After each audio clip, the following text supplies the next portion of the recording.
Salut tout le monde, bienvenue à cette semaine 9. Donc aujourd'hui, je vous le rappelle, je commence avec ça parce que c'est vraiment l'important. Vous avez votre remise donc de la version finale, la version sommative, donc de votre plan de travail, les fiches, les 12 fiches et votre médiagraphie. Donc ça va être corrigé, ça va compter. Je vais vous mettre les points dans le Léa comme j'ai fait pour les autres évaluations jusqu'à maintenant. Et vous pouvez me remettre par la même occasion dans le même document, faites pas des documents séparés. Dans le même document, donc vous pouvez me remettre votre début de rédaction si vous en avez une. Il me fera plaisir de jeter un regard à ça pour vous donner des commentaires, pour vous orienter si jamais vous pensez que c'est nécessaire. Ça c'est formatif, donc c'est vraiment c'est votre choix. C'est à vous de décider. Et évidemment, je recogne encore sur le même clou, c'est ma job en tant que prof. Oubliez pas là, d'avancer votre rédaction parce que la remise s'en vient à grands pas de ce côté-là. Donc, c'est pas plus long que ça, je plonge dans le prédit comme à mon habitude. Donc, sans plus tarder, on commence tout de suite avec donc nos révolutions atlantiques, nos deux révolutions atlantiques. On va y venir très vite. Mais avant ça, il ne faut pas oublier donc qu'on commence à changer tout simplement sur notre ligne du temps. Donc, on fait le transfert avec les temps modernes. 1492, on avait vu ça avec Christophe Colomb au cours 8. Mais il ne faut pas oublier, donc si vous regardez dans votre manuel la ligne du temps, c'est bien en 1492 qu'elle change. On commence une nouvelle époque, les temps modernes. Donc, après nos antiquités et le Moyen Âge, et nos Moyen Âge, le haut et le bas, on a eu notre Renaissance, et là, vraiment, on change complètement de période avec les temps modernes. Pourquoi? À cause de cette fameuse découverte, entre parenthèses, des Amériques, qui va vraiment changer la dynamique en Europe, c'est-à-dire que l'Europe, elle est bien connue, ils connaissent les territoires, ils connaissent les limites, les royaumes sont quand même tout de même bien établis à cette époque-là. Donc, c'est assez stable, malgré les guerres et tout ça, là. Mais je veux dire, le territoire est bien occupé. La découverte de l'Amérique et des autres colonies va vraiment amener un grand changement, un vent de nouveau dans les sociétés européennes, c'est-à-dire que des nouveaux territoires pour aller coloniser, mais aussi d'immenses richesses vont s'offrir à nos peuples européens. Et donc, ça va quand même changer grandement les mentalités. Ça va aider à tout le moins à changer les mentalités. J'aime bien vous proposer des solutions alternatives à l'histoire officielle, qui n'est pas dénuée d'intérêt du tout, mais j'aime bien avoir différentes façons de réfléchir. Donc là, c'est pas la théorie du complot, mais c'est tout simplement une autre option pour analyser un fait historique. Nous, on dit 1492, la découverte de l'Amérique par Christophe Colomb. Et de plus en plus, on analyse cet événement historique-là d'une autre façon, c'est-à-dire 1492, l'image, l'année où les Amérindiens ont découvert Christophe Colomb perdu sur l'océan. Je vous rappelle évidemment que Christophe Colomb donc, ne cherchait pas du tout l'Amérique. Ça va être une surprise d'une certaine façon pour eux. Il cherchait une route vers l'Inde. Donc, c'était pas un voyage organisé et prévu dans cette direction-là. Il y a même l'État de Washington qui, en 2019, a changé Columbus Day, la journée de Christophe Colomb, par Native Day, donc la journée des Amérindiens. Ils ont fait un spécial parce que justement cette réflexion-là est en train de se faire dans leur société également. L'État moderne commence avec un siècle qui porte un nom spécial parce que c'est un siècle qui est très riche en rebondissements et en idées nouvelles. Donc, de la fin du 17e siècle, le 17e siècle, c'est les années 1600, jusqu'à la fin du 18e siècle. Donc, c'est le siècle des Lumières.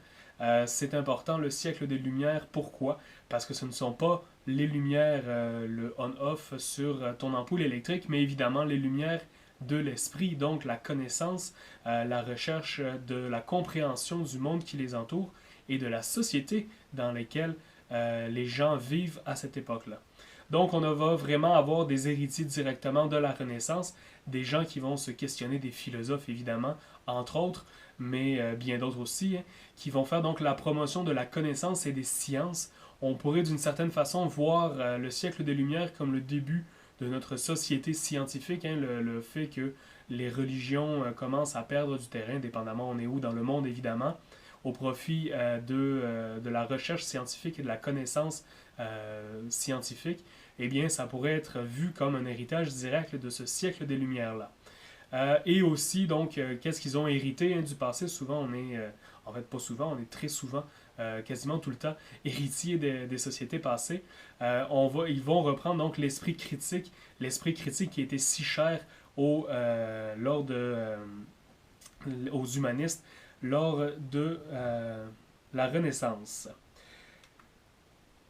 Tout ça, pourquoi à ce moment-là ça se passe dans l'histoire? Évidemment, les choses ne se passent pas par hasard, ne se passent pas n'importe comment, n'importe quand.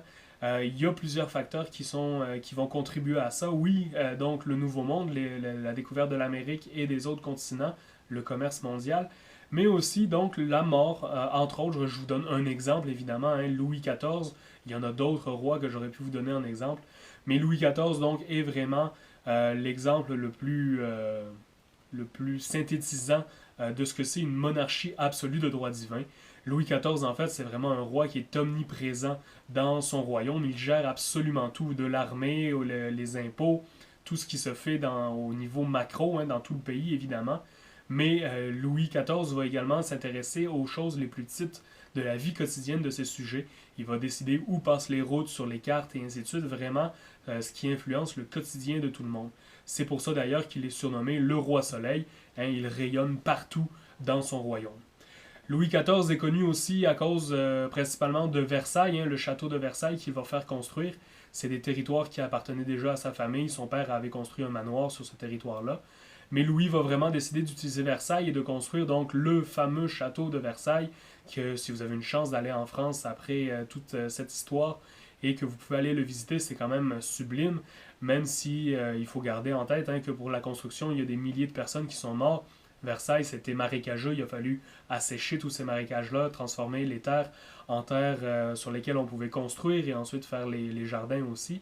Donc, pour construire le bâtiment, il y a plein d'artisans et tout ça qui sont morts aussi, parce que c'était des conditions très difficiles, mais reste que le résultat final est absolument somptueux. Le palais des glaces avec les miroirs qui font face aux fenêtres, c'est vraiment absolument magnifique. Donc vraiment Louis XIV qui fait rayonner la France et qui fait rayonner le pouvoir absolu partout en Europe à cette époque-là. Louis XIV, vous en avez peut-être entendu parler à travers deux personnages, en fait deux personnes principalement. Vous avez peut-être entendu parler du personnage, le cardinal de Richelieu.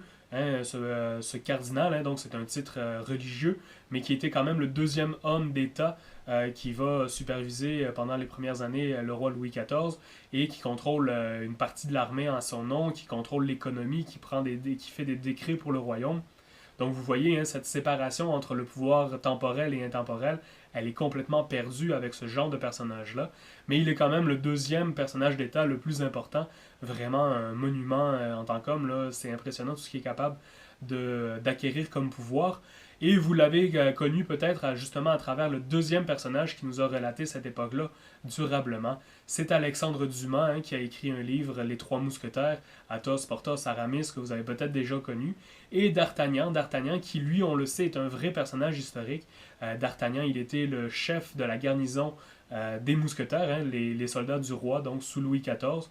Donc Alexandre Dumas qui va écrire les Trois Mousquetaires à partir de ce personnage historique-là, à partir de la France de son époque, de D'Artagnan, et qui va nous amener tous ces personnages-là encore jusqu'à aujourd'hui. D'ailleurs, je vous conseille sur Netflix, vous avez la série The Musketeers qui est faite par la BBC anglaise avec des acteurs espagnols. C'est pas très cohérent pour jouer des Français à Paris. Mais il y a plusieurs choses intéressantes au niveau historique dans cette série-là, même si c'est évidemment romancé. Il y a 3 saisons, c'est fini après. Ça peut être intéressant pour vous vulgariser cette époque-là, avec plein de combats, mais ils meurent jamais parce que c'est les personnages principaux. Faites-vous pas d'attente. Le roi, donc, on va en parler un petit peu plus de cette monarchie absolue de droit divin, parce que le roi est très important à l'époque. Monarchie, donc c'est quoi? C'est un monarque. Un monarque, c'est un roi, c'est tout simplement des synonymes pour dire la même chose. Absolu, ça le dit. Il a vraiment tous les pouvoirs, c'est-à-dire que oui, il a les pouvoirs temporels, il contrôle son royaume, mais il a également le pouvoir intemporel. Donc c'est lui qui contrôle aussi la religion dans son pays. Et c'est pour ça d'ailleurs que le titre inclut de droit divin, parce que le droit divin est très important, c'est-à-dire qu'il justifie, il dit Dieu a décidé que le roi soit roi pour diriger, donc il n'y a personne, pas même le pape, qui peut remettre son autorité et sa légitimité en question. Donc c'est quand même un concept important dans le titre. Ces monarques absolus de droit divin, il y en a plusieurs en Europe, je vous nomme encore une fois juste Louis XIV parce que sinon ça devient compliqué.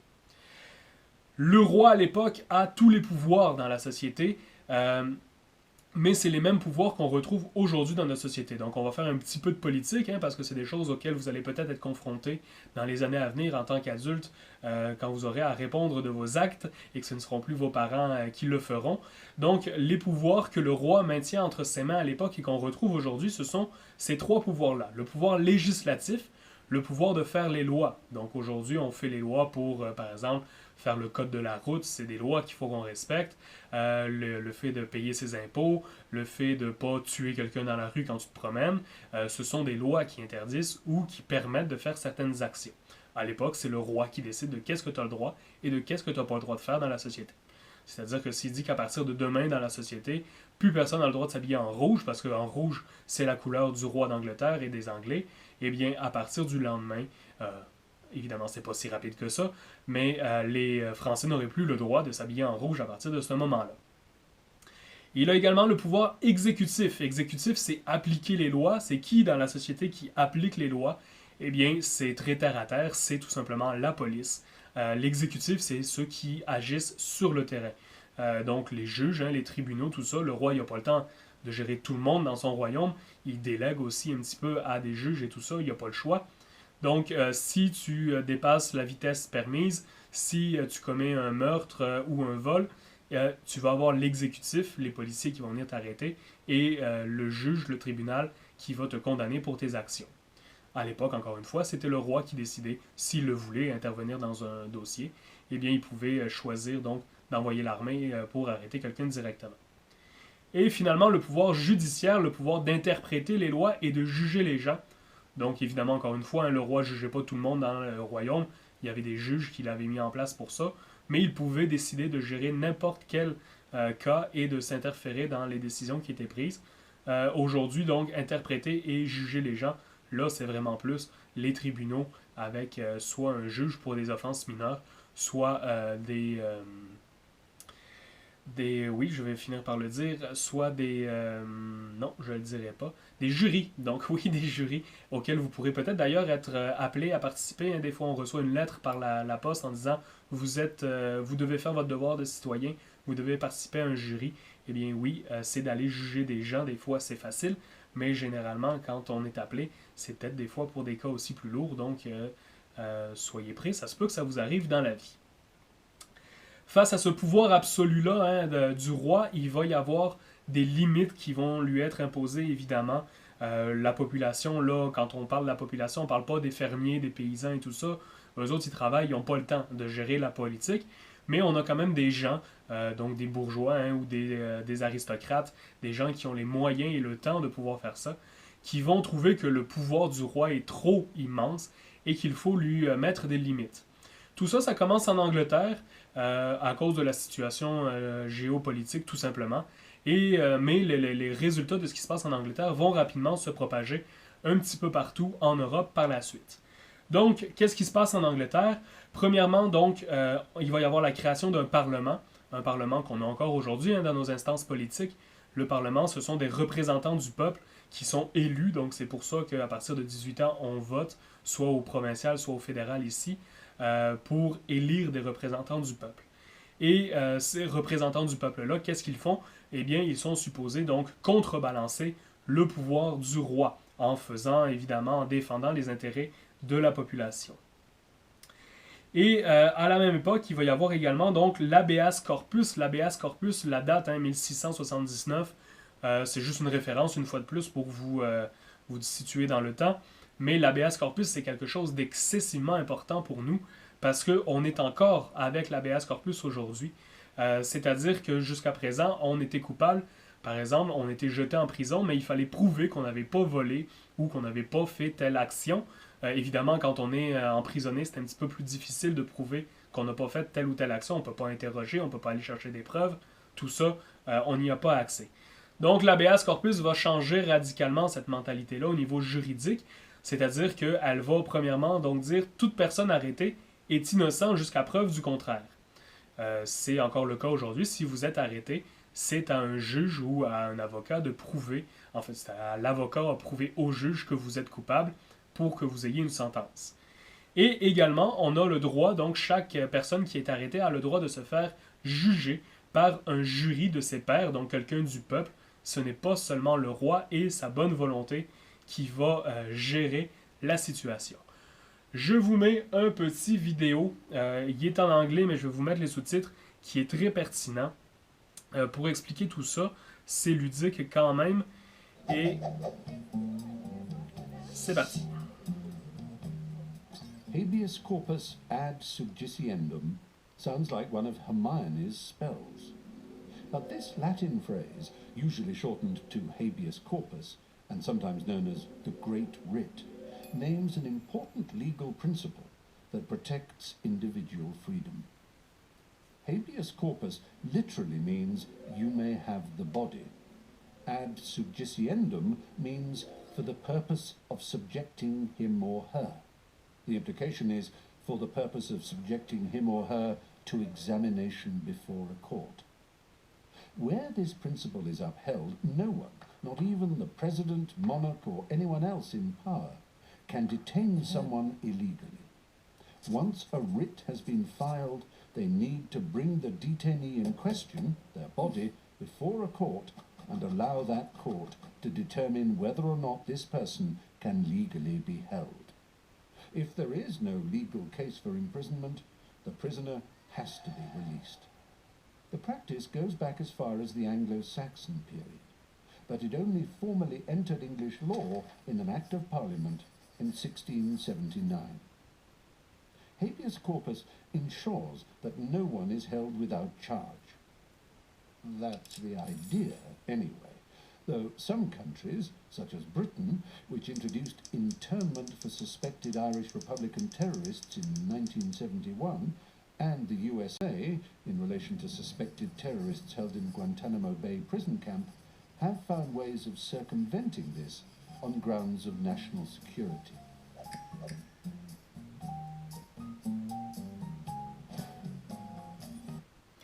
Donc, mon petit exemple de qu'est-ce que c'est l'habeas corpus, ça fait différent aussi de moi qui parle tout le temps.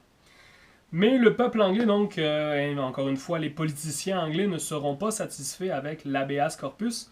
Ils vont décider d'aller plus loin, quand même 10 ans plus tard. C'est du travail de longue haleine. Donc, la Déclaration des droits de l'homme. Non, excusez, la Déclaration des droits. On n'est pas encore rendu à des droits de l'homme, on y est bien plus tard.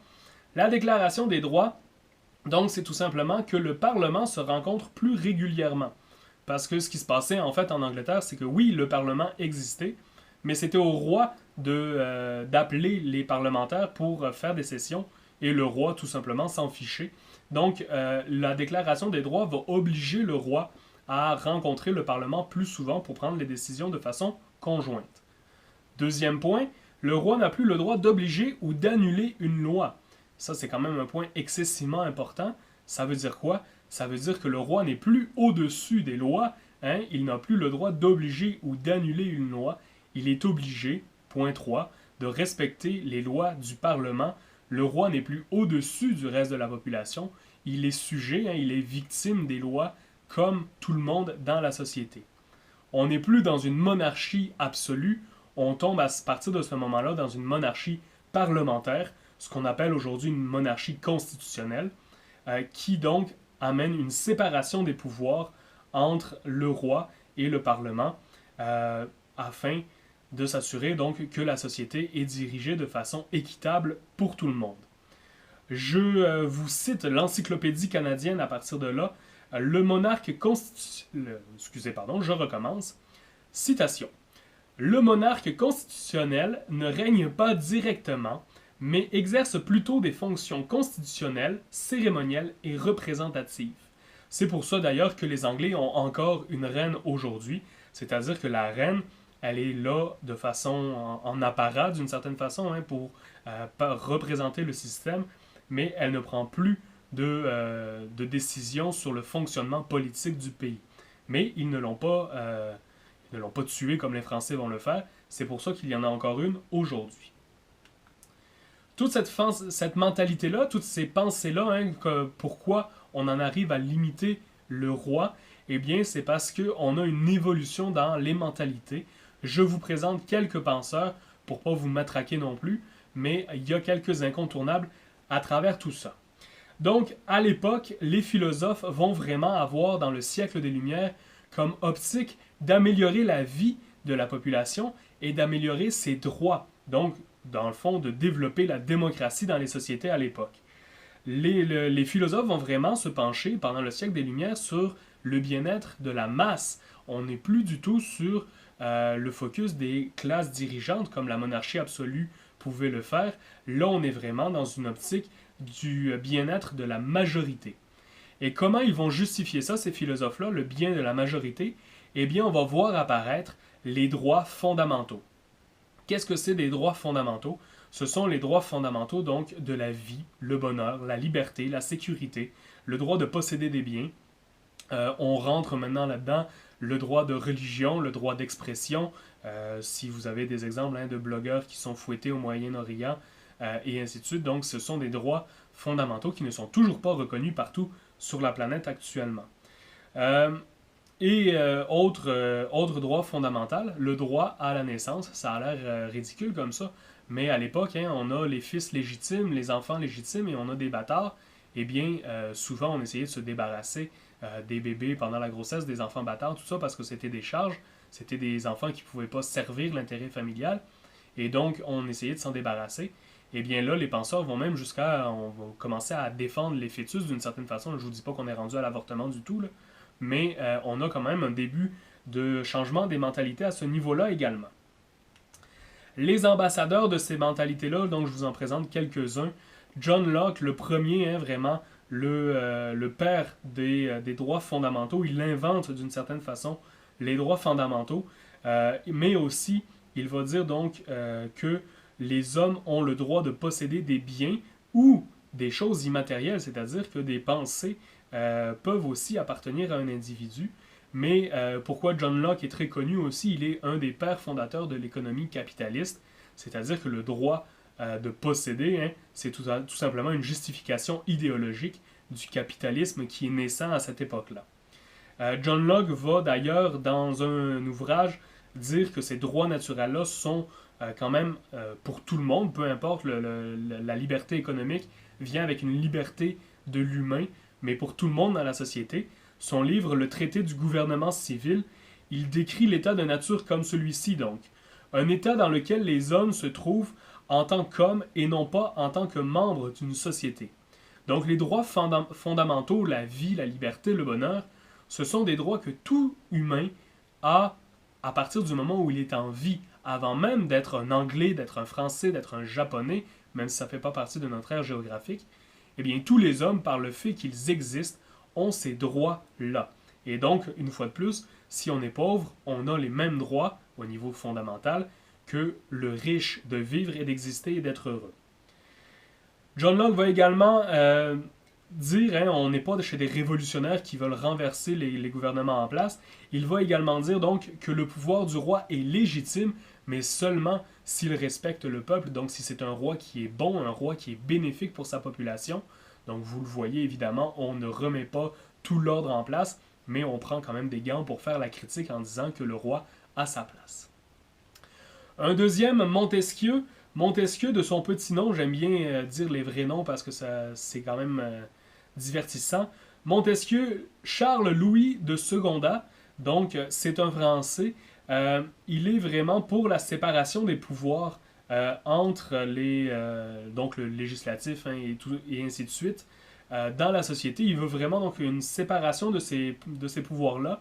Il le décrit très bien donc dans son livre de l'esprit des lois. Le but de ça, c'est vraiment d'éviter les abus. En fait, il pense tout simplement que le gouvernement en place fait des abus de pouvoir. L'exemple de ça, c'est les emprisonnements arbitraires. Il suffisait de parler contre le roi ou d'avoir un journal clandestin qui donnait des idées révolutionnaires. On pouvait tout simplement être emprisonné sur la bonne volonté d'un individu. Le meilleur exemple de ça, c'est la Bastille, qui est vraiment la prison en France faite pour les ennemis politiques du roi, précisément. Il va vraiment dire qu'il faut éviter ces abus-là de justice-là au niveau exécutif, hein, et il veut également donc garantir la liberté et le respect des droits fondamentaux pour l'ensemble de la population, une fois de plus, pas juste pour les gens aisés. Son compatriote français, donc Voltaire, lui aussi, hein, son petit nom, François-Marie Arouet, dit Voltaire, que vous avez probablement connu pour sa littérature dans vos cours de français, lui aussi est un grand philosophe de l'époque, mais sur un autre aspect, c'est-à-dire que lui, il va beaucoup critiquer plus l'Église catholique. Il faut faire attention, Voltaire, hein, il le dit lui-même dans ses écrits, il n'est pas anti-Dieu, il est anti-clérical, c'est-à-dire qu'il trouve que le pape, toutes les ecclésiastiques, toutes les richesses qui ont été accumulées par les catholiques, ça n'a absolument aucun sens versus ce que la religion prône.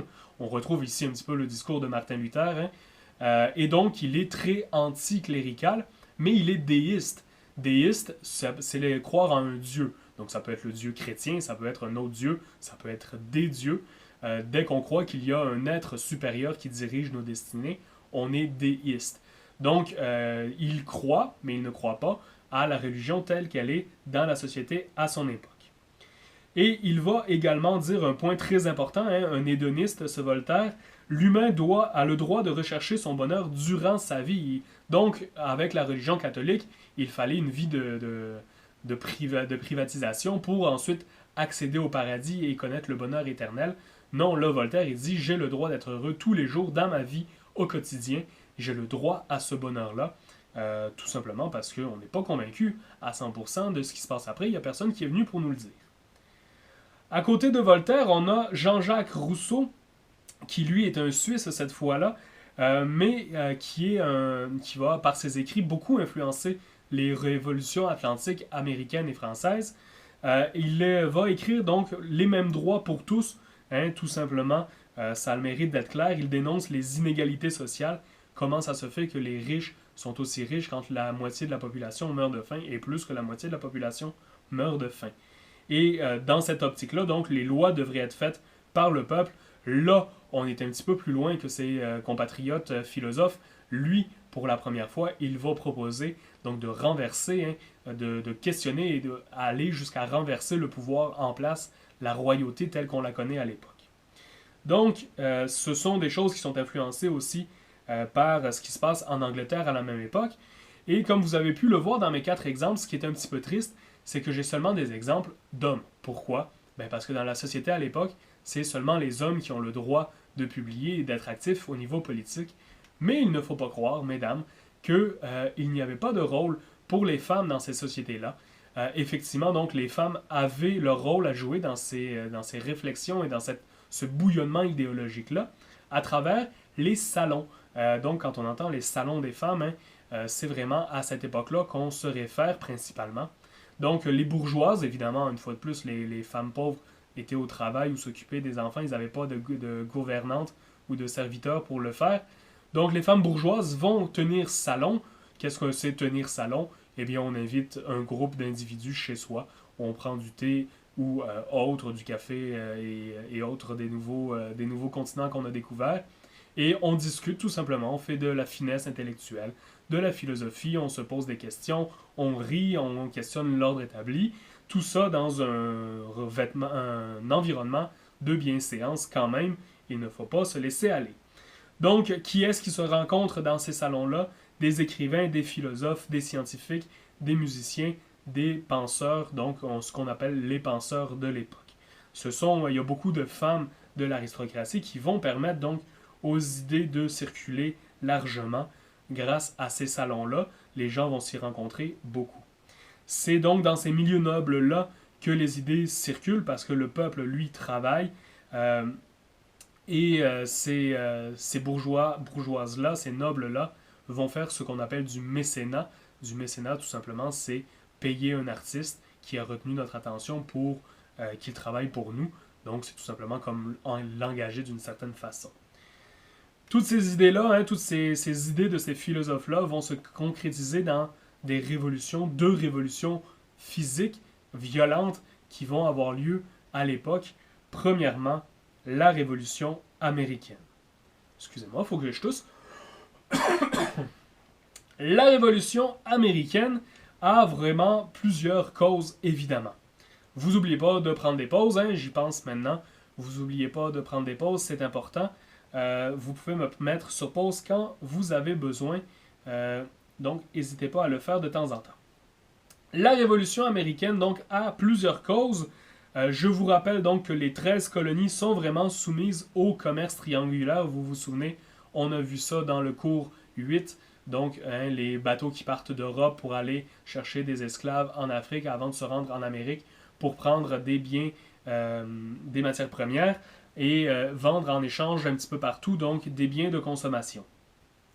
Elles ne peuvent faire aucun commerce entre elles, ce qui fait en sorte que les colonies, en fait, vont petit à petit commencer à avoir de la rancune face à l'Angleterre parce qu'elles sont bloquées au niveau économique. Surtout qu'en Angleterre, aux États-Unis, excusez-moi, contrairement à l'Angleterre, nous n'avons pas de statut social par la noblesse, par la naissance. On n'a pas les vieilles familles aristocrates qui sont restées en Angleterre parce qu'elles ont le pouvoir. On ne retrouve pas ce genre de possession-là en Amérique, dans les 13 colonies. Donc, le statut social vient de la richesse dans ces colonies-là, et la richesse, donc, qui est limitée par l'Angleterre, va vraiment faire en sorte que la population va être de plus en plus mécontente. Un bon vieux diagramme, parce que de temps en temps, c'est quand même la chose qui explique le mieux la situation. Donc, au niveau politique, comment ça fonctionne? Eh bien, en Angleterre, on a le roi et le Parlement britannique, évidemment, qui contrôlent toute la scène politique. Ils prennent toutes les décisions pour tout l'Empire, incluant les 13 colonies qui n'ont pas un seul mot à dire, peu importe les décisions qui leur arrivent depuis l'autre côté de l'Atlantique. Dans la colonie, dans les 13 colonies, mais pour les 13 colonies, on retrouve donc un gouverneur qui, lui, reçoit ses ordres du Parlement et du roi britannique, et il est une espèce de petit roi là, dans les colonies. Pourquoi? Parce qu'il a quand même des pouvoirs assez importants. Représentant du roi, il applique les lois et il possède le droit de veto. Le droit de veto, normalement, vous l'avez vu plusieurs fois avec l'histoire du Québec-Can. Le droit de veto, c'est tout simplement le même pouvoir que le roi avait d'annuler une loi. Donc, si on est aujourd'hui et que pas le premier ministre, mais le Parlement, disons, disait à partir de maintenant, plus personne retourne travailler, on fait juste du télétravail pour tout le monde, eh bien, le premier ministre, qui serait l'équivalent du gouverneur, disons, pourrait dire non, je ne suis pas d'accord, cette loi-là, même si c'est les représentants du peuple qui l'ont votée, je ne suis pas d'accord, ce n'est pas effectif, on ne la met pas en place. Donc c'est un pouvoir absolument grandiose duquel certains gouverneurs vont abuser. Avec le gouverneur, on a l'Assemblée législative qui est un peu comme le Parlement en Angleterre. Ces gens-là sont donc élus par le peuple.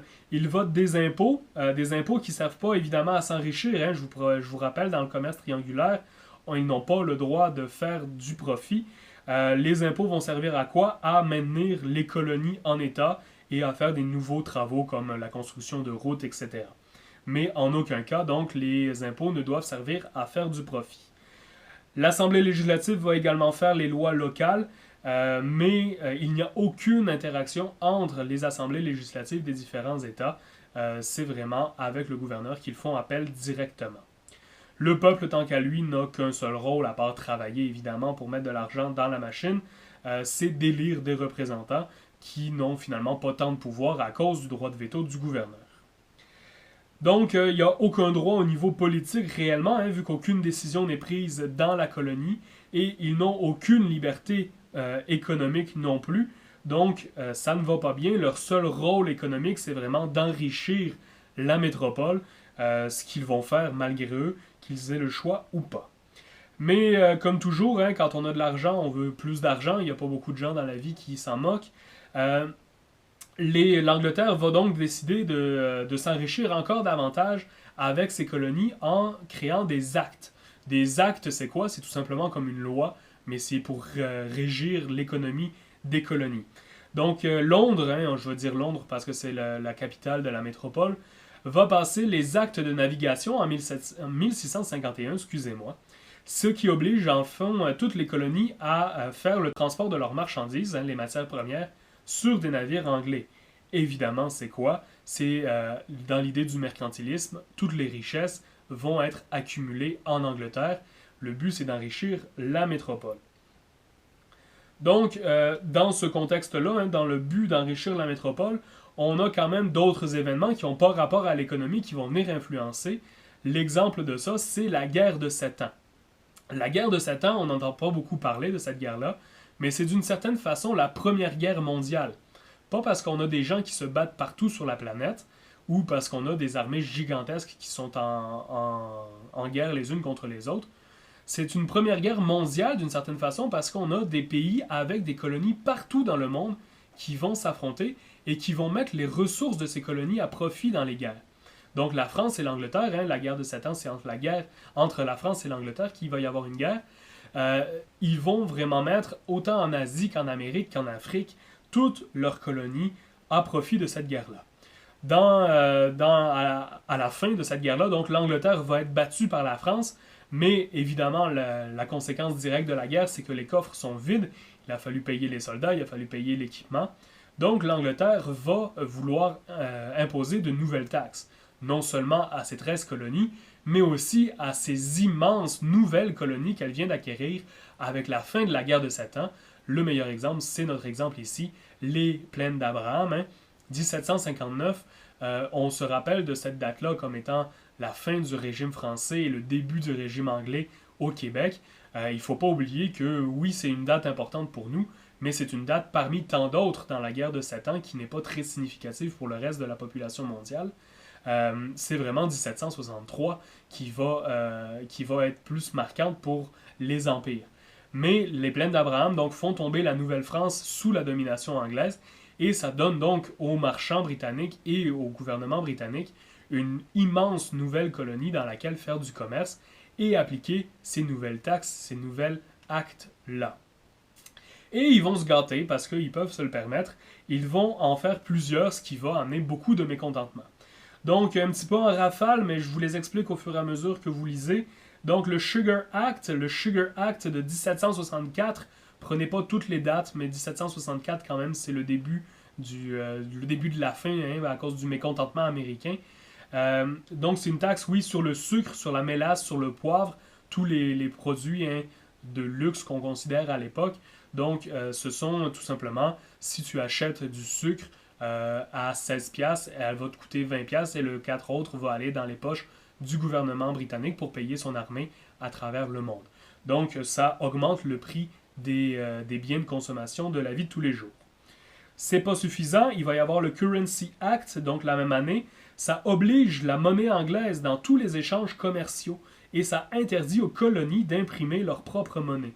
Donc, qu'est-ce que ça change, ça, concrètement? Ça veut dire que, même dans les colonies britanniques, si on fait des échanges entre, par exemple, sous-traitants, eh bien, il faut utiliser, on n'est pas supposé, avec le commerce triangulaire, mais il faut quand même utiliser de la monnaie britannique. Donc, ça inclut qu'il faut acheter cet argent-là à l'Angleterre. Ça enrichit une fois de plus l'Angleterre. On continue avec le Stamp Act l'année suivante, en 65. Le Stamp Act, c'est une étampe, tout simplement. C'est un sceau qu'on va étamper, non pas sur les marchandises elles-mêmes, mais bien sur les papiers. Chaque marchandise, chaque bateau avait un inventaire de leurs marchandises. Et ça prenait un sceau, une étampe, justement, pour officialiser que c'était des marchandises légales. Et donc, pour avoir cette étampe-là, il fallait utiliser un papier qui était produit par qui? Par des Britanniques en Angleterre. Donc, partout dans le monde, que ce soit en Inde, en Asie, en Chine, en Amérique, en Afrique, tous ceux qui voulaient faire du commerce avec l'Angleterre devaient utiliser ce papier-là et ces étampes-là. Encore une fois, source de revenus vraiment indéniable. On continue encore avec un dernier acte, le Townshend Act de 1767, donc une taxe sur le verre, le papier, le thé. De plus en plus, vous le voyez, on commence à taxer un petit peu sur tout, ce qui fait en sorte que les gens ont de moins en moins d'argent pour vivre. C'est pour ça que les gens vont être de plus en plus mécontents. Par la même occasion, c'est pas sur la diapositive, mais je le rajoute, à la même époque, par hasard, on va voir la création du Bureau des douanes à Boston. Le Bureau des douanes ne répond que de Londres, que de l'autorité britannique. Elle a le contrôle des gardes-côtes. Les gardes-côtes, c'est qui? C'est des policiers en bateau, tout simplement, hein, qui peuvent intercepter les bateaux pour vérifier les marchandises. Ils ont d'ailleurs le droit de perquisition, c'est-à-dire que si on se doute qu'une marchandise n'est pas légale, ils peuvent le prendre. C'est du vol, clairement. Mais c'est une façon de sécuriser, dépendamment on est qui dans le point de vue, l'économie du pays.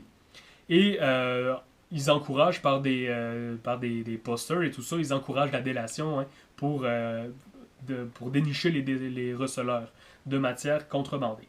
Donc, c'est quand même pas un drôle d'adon, évidemment, hein, c'est vraiment pour servir cette politique-là qu'on va avoir l'apparition des douanes à cette époque-là. Et parallèlement donc aux aspects économiques, on va voir aussi l'aspect militaire, c'est-à-dire que Londres va interdire aux colonies de prendre de l'expansion au niveau territorial. Pourquoi? Parce que ça coûte cher au niveau militaire, l'expansion territoriale. Je m'explique. Dans chacune des colonies, partout dans le monde, pour défendre les loyaux sujets britanniques, on a l'armée britannique qui est en place pour les défendre.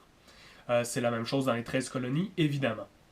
Mais si les colonies prennent de l'expansion, eh bien, il faut envoyer plus de militaires pour protéger un plus grand territoire. Les protéger de qui? Des Amérindiens, parce que les Amérindiens ont commencé à faire des raids et à attaquer les colons anglais parce qu'ils leur volent leurs terres, mais quand même. Donc, Londres trouve que ça coûte déjà très cher, hein, cette armée qui ne lui sert plus à grand-chose depuis la fin de la guerre de 7 ans. Donc, ils trouvent que ça coûte déjà très cher. Ils vont donc demander aux colonies de ne pas prendre de l'expansion. Le problème pour les gens qui habitent dans les colonies, c'est qu'ils n'ont pas le droit de s'enrichir par le commerce. Le seul moyen de s'enrichir, c'est d'aller toujours plus loin, chercher de nouvelles matières premières à vendre avec l'Angleterre. Donc, s'ils ne peuvent pas prendre de nouveaux territoires, ils ne peuvent pas aller chercher de nouvelles ressources, ça devient très compliqué. Le mécontentement est vraiment au maximum et ça nous amène à une réaction, évidemment, de la part de la population des 13 colonies. Les gens vont se révolter avec une revendication très simple. Ils vont scander, en anglais évidemment, pas de taxes sans représentation. Qu'est-ce que ça veut dire, pas de taxes sans représentation? Vous aimez ça les questions, donc je le fais encore. Pas de taxes sans représentation, essayez d'y penser un peu. Pas de taxes, c'est assez évident. Mais sans représentation, de la représentation où, de qui et pourquoi? Donc, de la représentation. Je vous laisse pas trop de temps pour réfléchir. Je sais que vous le ferez pas de toute façon. Vous avez juste à continuer la lecture. Donc, pas de taxes. On ne payera plus les taxes, hein, tous les actes qui ont été mis en place par Londres, sans représentation. Représentation politique au Parlement, hein, au gouvernement de Londres. Donc, pourquoi, évidemment, ils veulent des représentants politiques? Eh bien, parce que si on a des politiques qui viennent des colonies, qui s'en vont au Parlement de Londres, eh bien, ils vont pouvoir tout simplement défendre l'intérêt du peuple des 13 colonies en essayant d'améliorer les conditions économiques de cette population-là. Donc, évidemment, ça commence, hein, c'est jamais tout va bien et le lendemain tout va mal, ça se fait graduellement. Au début, hein, ça commence par des manifestations, donc pas de Sugar Act, pas de Tea Act, on n'accepte pas toutes ces affaires-là. Ça se fait graduellement. On ne va pas directement à la révolution armée. En fait, au début, il n'y a même pas d'idée de séparation. Il y a tout simplement une idée d'équilibre, hein, d'équité au niveau économique et politique pour la population des 13 colonies. Mais ça va vite dégénérer tout ça parce que les humains sont comme ils sont. Ça va escalader rapidement. On a un groupe qui se disent patriotes américains, qui se nomment donc les Fils de la Liberté, Sons of Liberty, qui vont encourager donc les marchands des 13 colonies à faire du commerce entre eux sans l'accord de l'Angleterre. C'est vraiment tout simplement de l'insubordination, hein, si on regarde ça du côté du pouvoir anglais. Mais le but, c'est tout simplement de dire oui, on a des richesses ici, oui, on a le droit de faire de l'économie, on peut le faire en se passant du pouvoir royal. Et par la même occasion, ils vont donc demander au gouvernement l'abolition des taxes. Ça va d'ailleurs fonctionner, hein, parce que les pressions économiques que ces marchands-là font à Londres vont peser. De toute façon, Londres a tellement de nouveaux territoires qui finissent par faire du profit pareil avec le mercantilisme. Ça ne dérange pas tant que ça dans les 13 colonies de perdre cet avantage-là. Ils vont donc abolir la plupart des taxes, sauf la taxe sur le thé. Qui nous amène à un épisode le plus connu peut-être de la Révolution américaine, le Boston Tea Party. Boston Tea Party qui est en fait un événement assez ponctuel et pas de très grande envergure, mais qui est très symbolique. Le Boston Tea Party, d'ailleurs, c'est un excellent groupe de musique. Si vous ne connaissez pas, je vous encourage. C'est du rock britannique, ironiquement, pour ceux qui sont curieux au niveau musique. Le Boston Tea Party, qu'est-ce que c'est au niveau historique cette fois-là? C'est vraiment donc des patriotes, ils se disent patriotes américains une fois de plus, qui vont, de façon un petit peu hypocrite, se déguiser en amérindiens. Pourquoi? Parce que s'ils se font prendre, ils veulent que le blâme soit passé sur le dos des Amérindiens. Ils veulent pas que le gouvernement puisse dire ce sont des Américains, donc on envoie l'armée. Ils veulent pouvoir dire c'est pas nous, ce sont les Amérindiens. Mais peu importe, ce sont des Américains qui se déguisent en Amérindiens et qui montent sur des bateaux dans le port de Boston, des bateaux anglais qui contiennent des marchandises, des caisses et des tonneaux de thé. Et ils vont tout simplement lancer tout ça à la mer.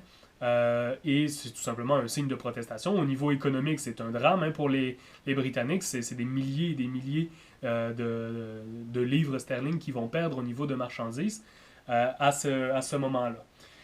J'en profite aussi, le Boston Tea Party est connu pour un autre événement, une autre raison. Je ne sais pas s'il y a des gamers parmi vous. EB Game Montréal, j'en profite pour plugger EB Game Montréal. On est vraiment des leaders au niveau mondial, au niveau des jeux vidéo. Et la série Assassin's Creed, que vous connaissez probablement, fait partie des réalisations de EB Game Montréal. Et Assassin's Creed, quand j'étais à l'université, j'ai un ou deux amis qui ont travaillé c'est pas celui-ci spécifiquement, mais c'est un autre Assassin's Creed.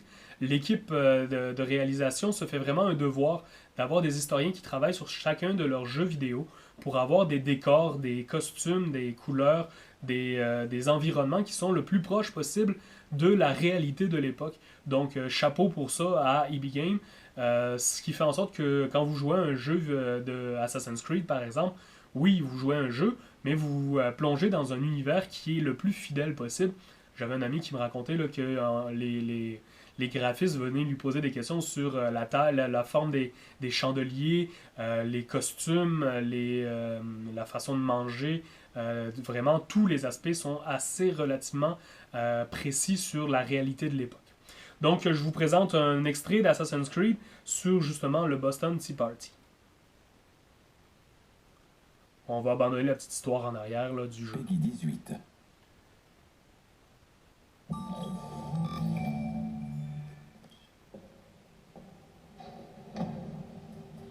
The year was 1773.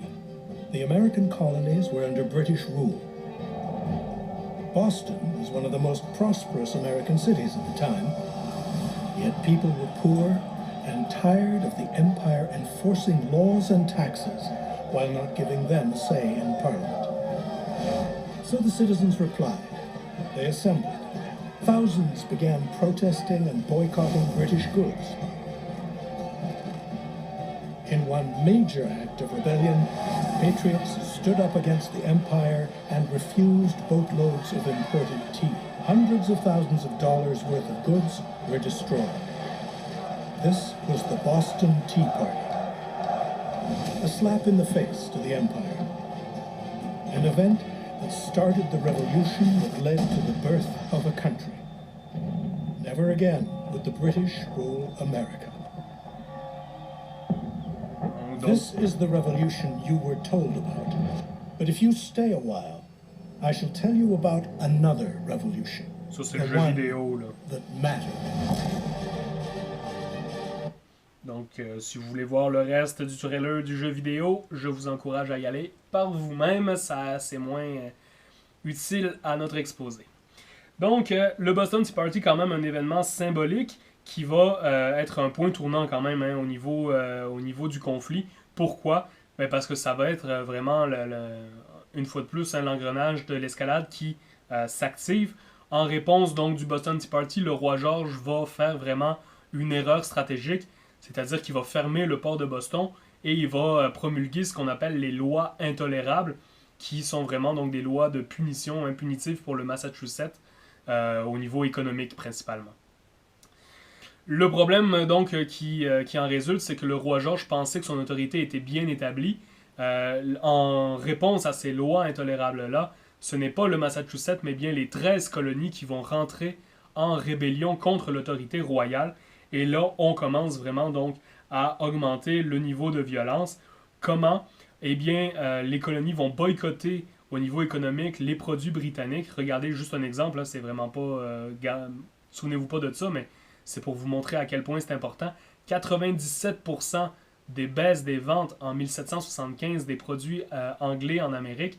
Vous vous doutez hein, qu'au niveau économique, c'est excessivement douloureux si on se soucie de l'économie, bien évidemment. Et parallèlement à ça, donc, on voit l'apparition des premiers affrontements armés. La peinture le représente bien. Hein. On a l'armée britannique qui est une armée entraînée. Je vais vous montrer un autre extrait tout à l'heure pour vous montrer ça. Là. C'est une armée entraînée, une armée professionnelle qui marche en rang, qui fait la guerre dans des champs bien dégagés. Et en face de ça, on a une guerre de guérilla, hein, d'escarmouches. Les Américains, eux, qui sont plus organisés en bande. Vous avez probablement vu ça au secondaire, mais je vous fais la référence parce que c'est un classique. Le Patriote avec Mel Gibson. Oui, il y a plusieurs erreurs historiques dedans, mais ça reste que c'est quand même un des meilleurs films pour parler de la Révolution américaine. C'est vraiment, ça relate bien l'état d'esprit à l'époque. Le Patriote avec Mel Gibson, un incontournable pour cette période-là. Et pour la violence par la même occasion, parce qu'on est vraiment au cœur de l'action. Quand ça va prendre un petit peu plus d'envergure, cette révolte-là, hein, George Washington va prendre donc la direction de l'armée américaine. On voit vraiment l'apparition des premiers combats de grande envergure, là, vraiment des armées américaines contre des armées anglaises. George Washington, hein, que vous voyez dans le Mont Rochefort, qui est gravé avec d'autres présidents, d'autres pères fondateurs des États-Unis, devrais-je dire. Il fait vraiment donc, une campagne militaire beaucoup plus efficace que les escarmouches et il inflige différentes défaites aux Anglais, ce à quoi George III, hein, le roi d'Angleterre, va refuser tout simplement de négocier, même s'il est en position précaire face à l'importance militaire des États-Unis. Il va donc décider de faire un blocus, ce qui est ironique parce qu'il y avait une baisse de 97% des marchandises. Hein. Les Américains étaient capables de se passer évidemment des biens superflus des Anglais. Donc, il va imposer un blocus. Un blocus, c'est quoi? C'est tout simplement tous les navires américains qui circulent sur les côtes ou sur l'océan Atlantique vont être saisis par l'armée britannique et on va les emmener en prison pour l'équipage et les bateaux, on va les ramener en Angleterre. On vole d'une certaine façon directement les bateaux américains.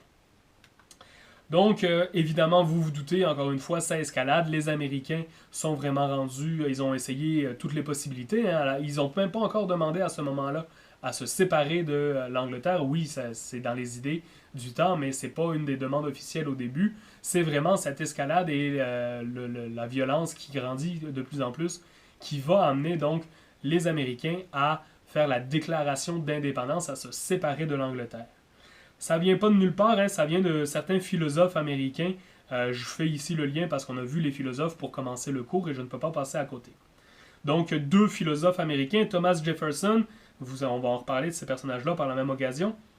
Donc, Thomas Jefferson, le peuple a des droits naturels de créer une nouvelle société s'il est opprimé.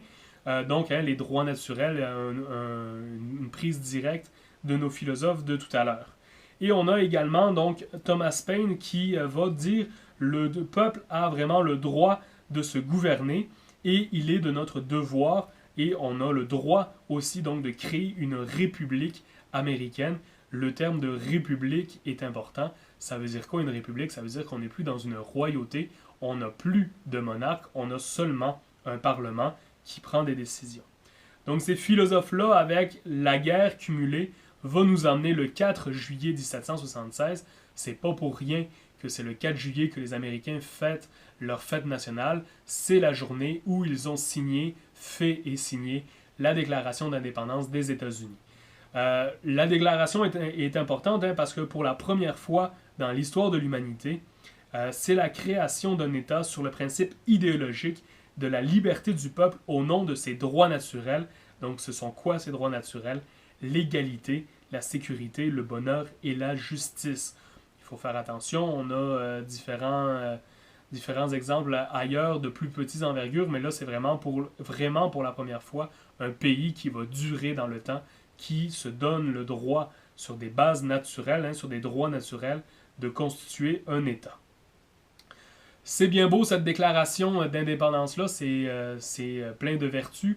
Il ne faut pas oublier qu'on est quand même dans un contexte de guerre. La guerre n'est pas finie à côté, il y a encore des gens qui se battent. Donc on va envoyer des émissaires, on va envoyer Benjamin Franklin et John Adams en France pour demander de l'aide. C'est quoi de l'aide? C'est tout simplement des gens, des soldats, mais aussi donc des fusils, des canons, de la poudre et tout le matériel qui est nécessaire pour faire la guerre. La France va être réticente à envoyer une armée officielle, hein. Elle va plus proposer à des volontaires de façon indépendante, avec des guillemets évidemment, d'aller faire la guerre aux États-Unis. Parce qu'on vient de finir la guerre de 7 ans, donc la France ne peut pas rentrer à nouveau en guerre contre l'Angleterre, elle n'a pas les moyens financiers de le faire, mais elle veut se venger, entre autres, de la perte de la Nouvelle-France, hein, au niveau territorial.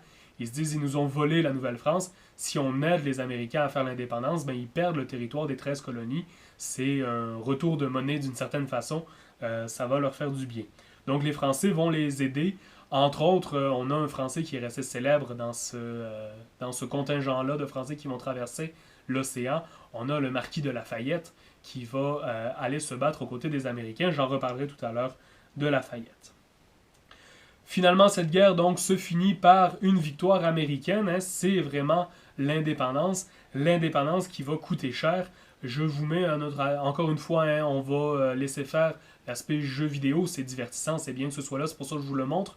Mais c'est plus pour vous montrer comment se passent les batailles à l'époque, moins le héros du jeu vidéo, évidemment.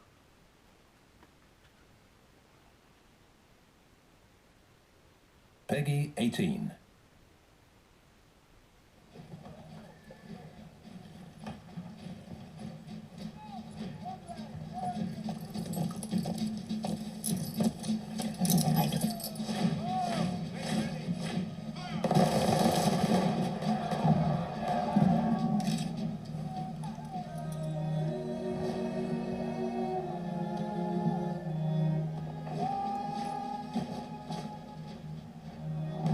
Watch them fight and die in the name of freedom. They speak of liberty and justice, but for who?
Donc, je m'excuse d'avoir oublié de préciser la petite giclée de sang et je vous rappelle, fais respirer là, ceux qui ont eu un petit pincement au cœur. Aucun animal n'a été maltraité pendant ce jeu vidéo. Évidemment, le cheval n'est pas mort. Pour vrai, il n'a jamais existé.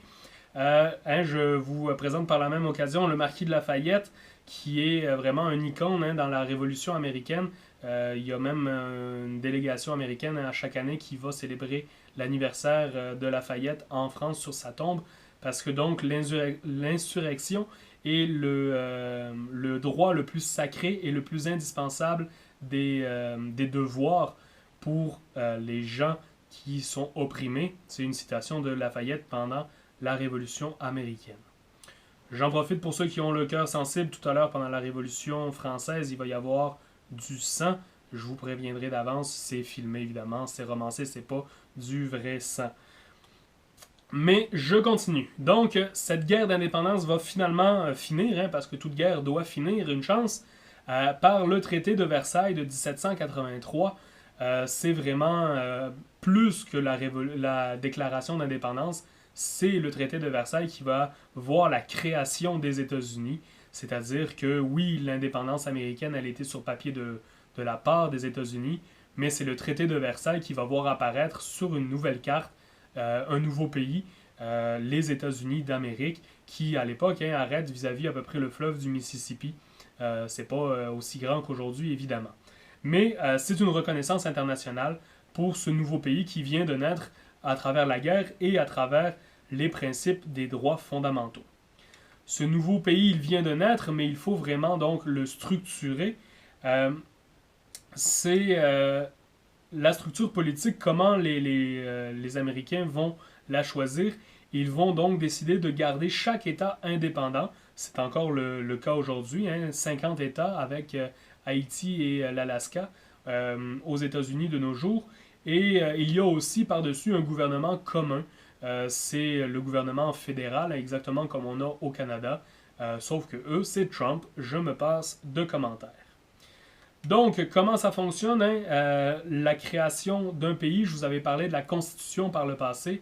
Eh bien, c'est vraiment la Constitution, ce sont les lois fondamentales d'un pays. Ce sont les lois qui dictent comment ce pays-là va fonctionner.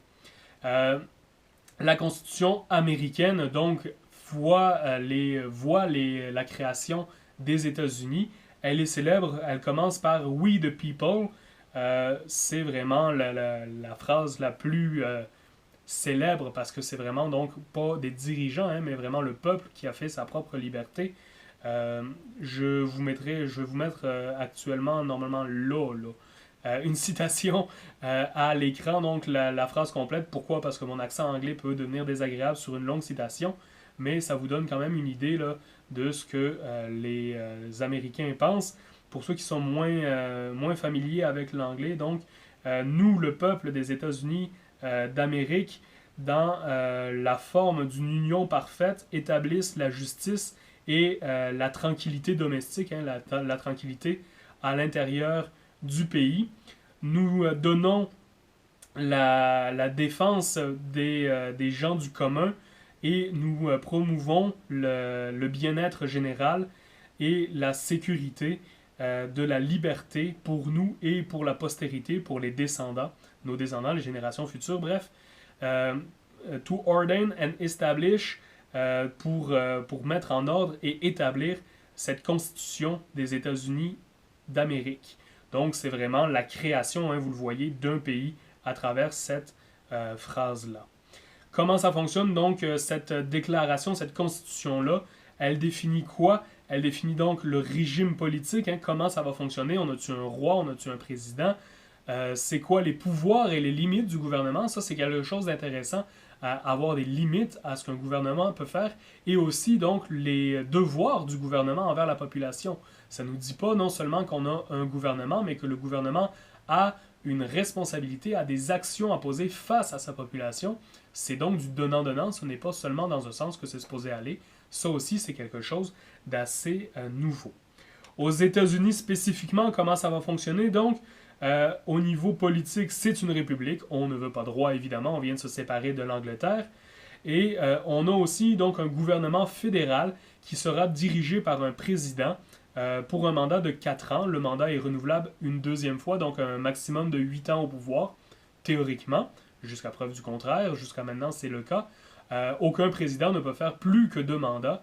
Et c'est arrivé une seule fois, si je me souviens bien, dans l'histoire des États-Unis, qu'un président n'a fait qu'un seul mandat. Je vous donne des exemples de présidents. Normalement, si on était aux États-Unis et que vous seriez de bons petits Américains, je vous ferai apprendre par cœur, en fait vous les auriez appris depuis la maternelle, la liste des présidents américains. Je vous donne les plus connus, les premiers en fait, parce que c'est ceux qu'on a déjà vus. Donc George Washington, premier président des États-Unis. John Adams, celui qui était allé en France chercher de l'aide, deuxième président des États-Unis. Et Thomas Jefferson, troisième président des États-Unis. Et là, j'en profite pour une de mes fameuses questions. Donald Trump, le président actuel, est le combienième président des États-Unis? Wikipédia, Google, vite. Non, c'est correct, je vais le dire. Il est le 45e président des États-Unis.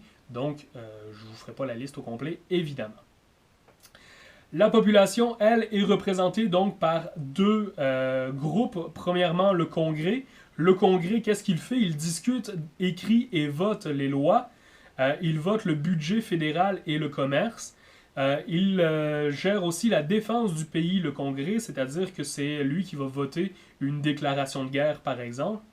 Et le Congrès a aussi un pouvoir intéressant, le pouvoir d'impeachment. Impeachment, je ne l'ai pas traduit, parce que je ne suis pas sûr qu'on ait un terme en français pour ça.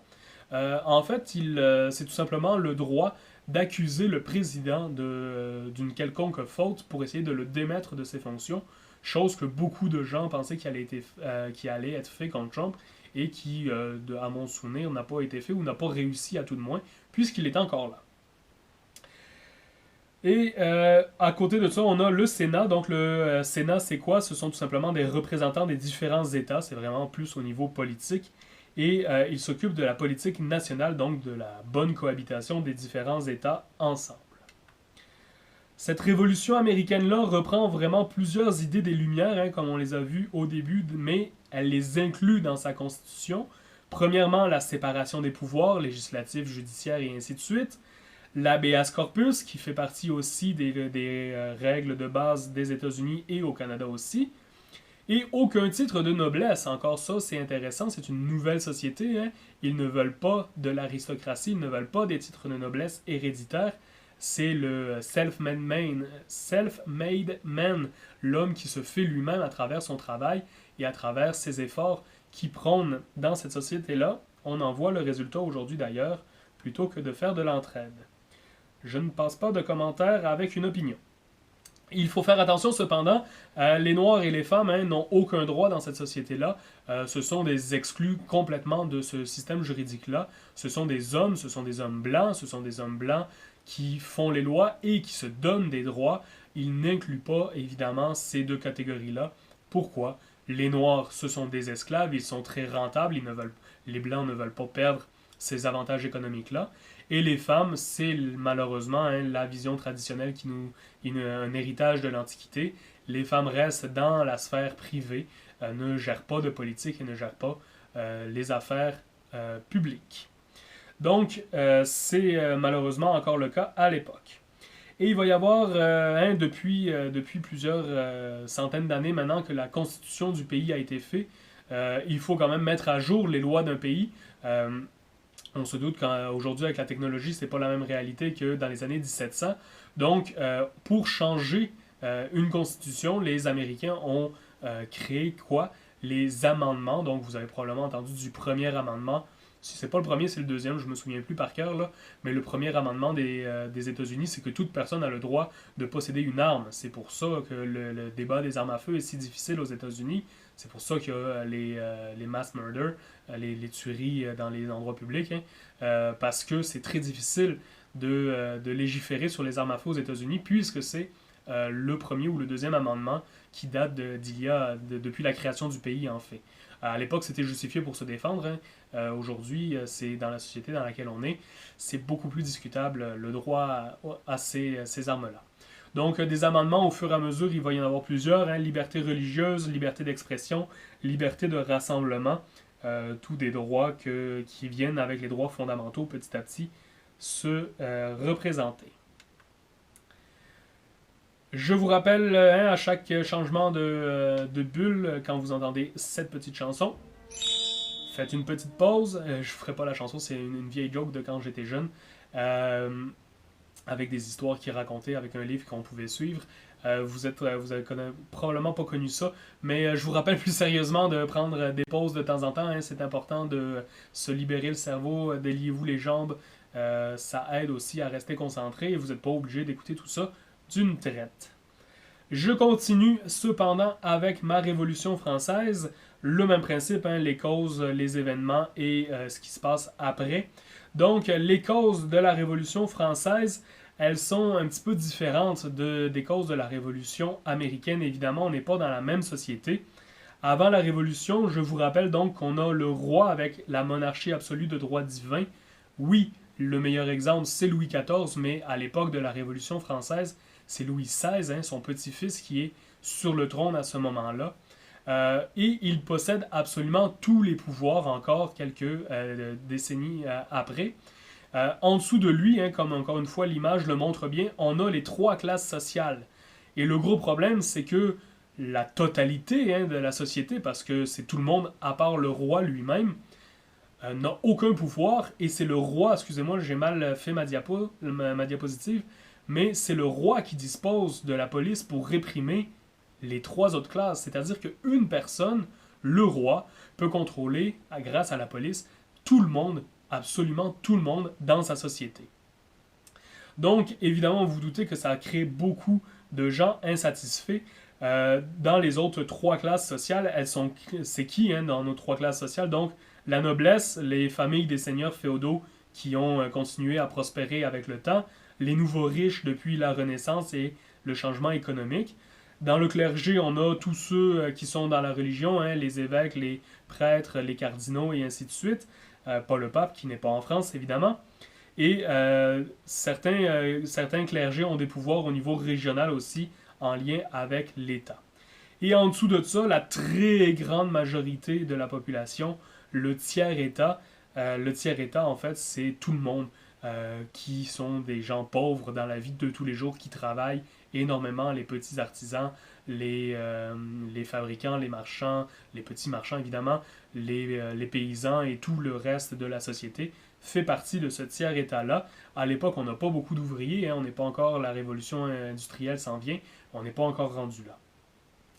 Donc partout dans le pays, en France et à Paris particulièrement, la pauvreté est vraiment omniprésente, mais ce qui fâche encore plus la population, c'est vraiment ce changement entre la pauvreté omniprésente dans la population et le faste que les classes dirigeantes et le roi particulièrement affichent, même en public. C'est un peu baveux de leur part malheureusement, ou un manque de jugement à tout de moins. Excusez-moi. Et cette pauvreté-là donc va être aggravée avec les guerres qui vont se succéder, et aussi la corruption, hein, la mauvaise gestion des dirigeants, des bureaucrates. Donc le roi, dans cette situation de mécontentement-là, hein, on est quasiment déjà dans une guerre civile, il va faire une vieille technique qui existe depuis le Moyen-Âge. Il va convoquer les États généraux. Les États généraux, c'est quoi? C'est tout simplement, hein, des représentants des 3 classes, les nobles, le clergé et le tiers-État, qui sont convoqués par le roi en 1789 à Versailles. Le problème, c'est que ce n'est pas, c'est pas grand-chose de concret, les États généraux. C'est-à-dire que le roi n'est pas obligé d'y participer personnellement. Il peut déléguer un ministre ou un sous-fifre quelconque pour prendre sa place. Et toutes les recommandations, toutes les demandes que la population peut lui faire, il n'a aucune obligation de les suivre. Il peut faire ce qu'il veut malgré tout. Donc c'est vraiment juste, je prends votre opinion, mais je fais absolument ce que je veux par la suite. Donc, hein, très discutable comme démocratie d'une certaine façon. Et dans ce temps trouble, le roi va faire une erreur encore plus grave. En fait, Louis XVI va séparer les trois membres de l'État. Hein. Donc, il va mettre les nobles dans une pièce, le clergé dans une autre pièce, et le tiers-État dans une autre pièce plus grande parce qu'ils sont plus nombreux. Et c'est vraiment une erreur magistrale de la part de Louis XVI parce que, en fait, les membres des différentes chambres vont penser qu'il essaye de manipuler, de manigancer, de jouer une classe sociale contre les autres. Et ils vont donc faire un premier affront au roi, c'est-à-dire qu'ils vont se réunir dans une grande salle à Versailles contre la volonté du roi. Ils vont se réunir ensemble afin de discuter en une seule grande assemblée de tous les politiciens. Et ça, c'est vraiment un affront à la volonté du roi, déjà en partant. Mais les politiciens sont vraiment, ils en ont plus qu'assez, donc ils le font quand même et ils vont se proclamer eux-mêmes une assemblée constituante. Une assemblée constituante, qu'est-ce que c'est donc? C'est une assemblée de représentants du peuple ayant pour but de rédiger une constitution. Oh, hein, on a plusieurs termes ici qui reviennent, plusieurs idées qui sont cohérentes avec ce qu'on a vu par le passé. Une constitution, hein, qu'est-ce qu'on voit? On voit donc la monarchie parlementaire anglaise, on voit la constitution américaine, on voit que la France aussi donc veut se moderniser, les politiciens français veulent moderniser le système politique de leur pays à ce moment-là. Donc c'est quoi leur but hein, à cette assemblée constituante-là? Ils vont répartir les pouvoirs du roi, c'est-à-dire hein, séparer le législatif de l'exécutif et ainsi de suite. Ils vont choisir, inventer de nouvelles institutions pour les représenter. Donc cette assemblée constituante-là, ils l'inventent, hein, l'assemblée dans laquelle ils siègent, ils l'inventent, ils vont en inventer d'autres comme ça, je ne vous les nomme pas, ça ne sert à rien.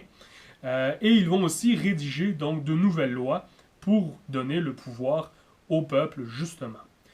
Le problème, c'est que le roi, lui, ne donne aucune considération à ce que les gens veulent, l'Assemblée constituante veut, et il va décider tout simplement de continuer à en faire à sa tête, ce qui va emmener l'Assemblée constituante à aller plus loin, à se radicaliser d'une certaine façon, en faisant la déclaration des droits de l'homme, cette fois-ci pour vrai, et du citoyen, très important, du citoyen. Donc, on vient de changer déjà le titre hein, des gens dans la société, et aussi, ce n'est pas des citoyennes, ce sont bien des citoyens, donc on exclut déjà en partant une certaine partie de la population. Donc ça, c'est une des rares dates que je vous demande de vous souvenir hein, quand même. 26 août 1789, c'est un incontournable. La Déclaration des droits de l'homme et du citoyen, c'est la Déclaration des droits universels de l'ONU aujourd'hui. C'est quelque chose qui est encore omniprésent dans nos sociétés occidentales d'aujourd'hui. Donc, chaque homme possède des droits inaliénables, hein, les droits naturels qu'on a déjà vus, la vie, le bonheur, etc. Tous les hommes ont le droit de vote, hein, tous les hommes, et je rajouterai même tous les hommes blancs, attention, il y a aussi là des esclavagistes en France qui ont des commerces en Afrique, qui ne veulent pas perdre le commerce de l'esclavage, donc c'est seulement les hommes blancs français, en plus si on devient xénophobe, ce qui est facile à faire quand on analyse ces gens-là, c'est vraiment, oui c'est une révolution, mais c'est une révolution mesurée, hein, on n'est pas à renverser complètement la société déjà à l'époque, d'une certaine façon oui, mais pas au complet. Donc tous les citoyens sont égaux, riches ou pauvres devant la loi, ça ne fait pas de différence théoriquement, malheureusement la réalité est autre, et la liberté d'expression et de rassemblement, bien évidemment, il justifie hein, ce qui se passe dans les rues de Paris à ce moment-là. Ce qui se passe dans les rues de Paris, c'est la révolte, hein, vraiment, le 14 juillet 1789. Donc 1789, vraiment une date à retenir. C'est la prise de la Bastille. Je vous l'ai dit, la Bastille, c'est une prison symbolique. Hein. Il n'y a pas grand-chose concrètement, il n'y a pas beaucoup de prisonniers dans la Bastille. C'est une prison qui est symbolique. Pourquoi? Parce que c'est là que le roi, depuis le cardinal de Richelieu, c'est là que le roi emprisonne tous ses opposants politiques, donc tous ceux qui critiquent la volonté du roi. Il y a beaucoup de philosophes que je vous ai nommés tout à l'heure qui vont aller faire un tour à la Bastille, et c'est vraiment un symbole. Plus concrètement, dans les faits, à quoi ça sert pour les Parisiens de prendre la Bastille, hein, c'est pas juste on va prendre le symbole du roi. Concrètement, il y a des armes, il y a de la poudre à canon qui sont stockées à la Bastille, donc ils s'arment pour faire leur révolution tout simplement. Je vous montre un petit extrait pour vous montrer l'état d'esprit dans les rues hein, de Paris à ce moment-là. Après, le soir, là, quand ça tourne sombre, si vous êtes sensible, skippez-le. Il y a une tête sur une pique, c'est quand même assez mal fait, là, c'est du silicone. Mais si vous êtes sensible, j'aime mieux vous prévenir. Je vous présente donc l'état d'esprit dans les rues de Paris.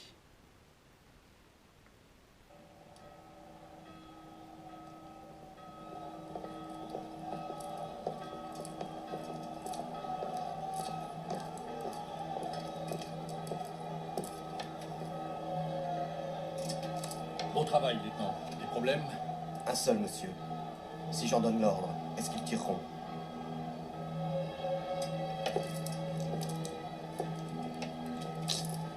Vos Suisses, sûrement.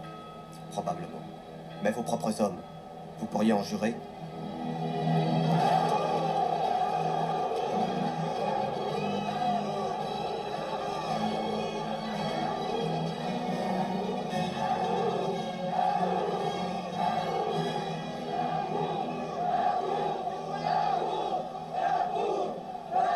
Citoyens, il nous faut la Bastille. Nous voulons la Bastille. Venez avec moi.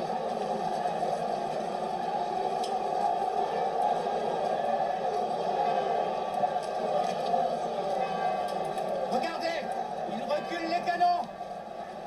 C'est pour les charger. Ils vont tirer. Il faut prévenir le district.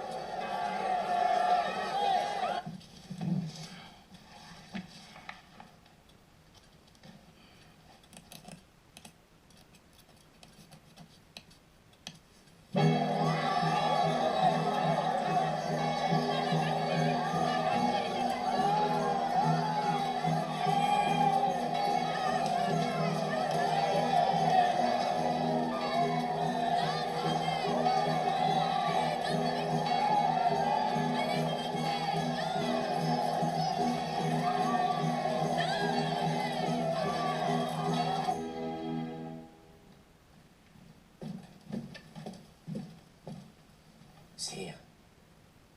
Sire. Qu'y a-t-il? Sire. Les Parisiens ont pris la Bastille.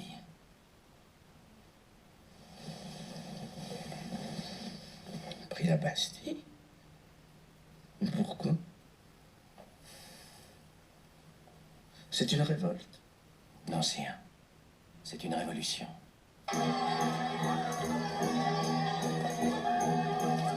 Donc, vous voyez hein, l'état d'esprit des gens et vous voyez aussi la façon à quel point le roi est déconnecté de la réalité. Et l'étonnement hein, de la Bastille, comme je vous l'ai dit, c'est plus symbolique. Il n'y a pas d'avantage stratégique à la Bastille en soi. Mais Louis XVI est complètement déconnecté de la réalité dans les rues de Paris. Et c'est ce qui va lui être fatal par la suite. Mais avant ça, donc, notre Assemblée constituante, hein, l'Assemblée, c'est l'Assemblée constituante, va prendre d'autres décisions politiques pour faire avancer les choses. Premièrement, donc, elle va retirer la garde nationale, le contrôle de la garde nationale au roi. On est rendu en 1791, hein, donc ça prend quand même du temps pour établir une monarchie constitutionnelle. C'est, encore une fois, comme je vous ai dit, on ne tombe pas en révolution du jour au lendemain, c'est des processus qui se font sur le long terme. Mais le but vraiment, c'est donc d'instaurer plus d'équité dans la société. Et on retrouve hein, dans les personnages importants, justement, le marquis de Lafayette, notre fameux, qui est allé participer à la guerre avec l'indépendance des États-Unis, donc qui est revenu en France par la suite et qui joue un rôle pendant... Lui, il n'est pas anti-monarchiste du tout, mais il est d'une certaine façon révolutionnaire pour faire justement avancer vers une monarchie constitutionnelle à ce moment-là. L'Assemblée va donc chercher plus d'équité. Comment? Avec, premièrement, en imposant donc un impôt sur le revenu à tout le monde, c'est-à-dire que les riches vont être obligés de payer en fonction de leurs revenus un impôt qui va servir à améliorer la société, donc le bien de tous, encore une fois, hein, les valeurs, les droits naturels pour améliorer la vie de tous. Les richesses de l'Église et de l'État vont être encore aussi imposées ou repensées, remaniées pour servir au bien-être commun. On va promouvoir les gens dans la société en fonction de leur talent et non pas en fonction de leur richesse. Ça a l'air pas grand-chose, mais c'est quelque chose quand même de révolutionnaire parce qu'on a de vieilles familles aristocratiques, qui sont en place parce que leurs familles sont en place depuis des générations. Et ça ne veut pas dire que ce sont des gens qui sont compétents pour faire leur travail.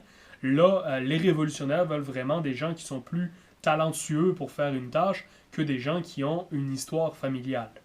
Et finalement, l'Assemblée constituante va établir le secours direct. Qu'est-ce que c'est? Eh bien, on va construire des orphelinats on va donner du travail aux pauvres et on va fournir, obliger une éducation de base gratuite pour l'ensemble de la population. C'est vraiment, donc, une fois de plus, quelque chose pour améliorer le quotidien des gens. Le problème de la Révolution, c'est comme la Révolution américaine, c'est qu'elle fait boule de neige, elle s'entraîne elle-même dans sa frénésie, et le 21 septembre 1792, donc Louis XVI va être mis à mort à cause, malheureusement, de l'invention d'un médecin, le médecin Dr Guillotin, qui invente la guillotine. Je vais vous montrer l'exemple, on ne voit rien, là, n'ayez pas peur. C'est juste pour vous présenter comment ça marche. Là. On ne voit pas la tête tomber, malheureusement. J'essaierai de vous trouver une vidéo si vous n'avez pas trop le cœur sensible rendu en classe. Non. Mais je vous montre donc un exemple de comment ça fonctionne et l'état d'esprit, encore une fois, de la population en lien avec cette mise à mort du roi qui dirigeait tout l'Empire, tout le pays.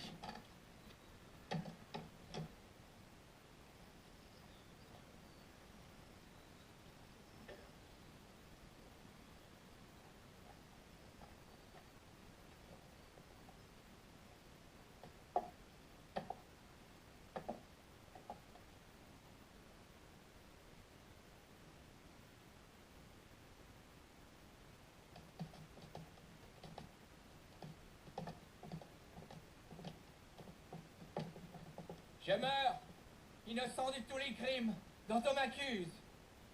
Je pardonne à ceux qui sont coupables de ma mort. Et je prie Dieu pour que le sang que vous allez répandre ne retombe jamais sur la France.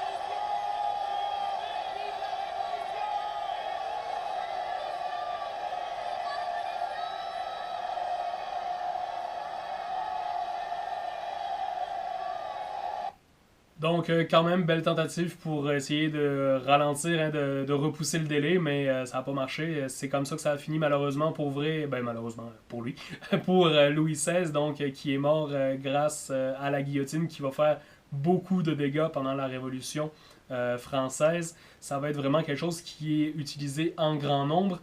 Le nouveau gouvernement qui se met en place va prendre le nom de Comité de salut public. C'est tout simplement le gouvernement de la Nouvelle République, la première République de France. Le comité donc de salut public vraiment a comme rôle de gérer ce nouveau pays, de gérer ce pays qui est dirigé par le peuple maintenant et qui est formé également, excusez-moi, par le peuple et une simili-classe moyenne, là, des marchands bourgeois quand même assez fortunés, mais qui ont pas le choix de faire affaire avec la population. On a aussi, donc, c'est qui mène cette révolution-là? Ce sont les sans-culottes. Les sans-culottes, ça fait référence aux culottes du roi. En fait, à l'époque, on a des espèces de pantalons bouffants pour les nobles et le roi qui descendent juste en dessous du genou avec un élastique qui sont resserrés là. C'est très bouffant, c'est très tape à l'œil, mais c'est très pas pratique dans la vie de tous les jours. Donc, les gens du commun des mortels ont des pantalons, parce que c'est des travailleurs, il faut se protéger les jambes. Donc, ils n'ont pas de culotte. La culotte, c'est pas le sous-vêtement comme nous, on l'entend aujourd'hui, mais c'est bien cette espèce de pantacourt, on dirait des shorts en bon québécois, mais ce sont des pantacourts qui finissent juste en dessous du genou. Donc, les sans-culottes, eux, vont mener ce qu'on a appelé la Grande Terreur. C'est quoi la Grande Terreur? Eh bien, ce sont les persécutions, justement, de tous ces gens qu'on soupçonne de vouloir ramener un roi, ces royalistes ou les contre-révolutionnaires. On va les pourchasser, le peuple va les pourchasser, ces grands aristocrates qui vont d'ailleurs se réfugier dans tous les autres pays aux alentours. Et avec la guillotine, pas seulement, mais avec la guillotine, il va quand même y avoir jusqu'à 17 000 morts. C'est qui dirige tout ce salut public-là? Il y a un personnage en particulier, donc Robespierre, qui nous a marqué plus que les autres. Pourquoi?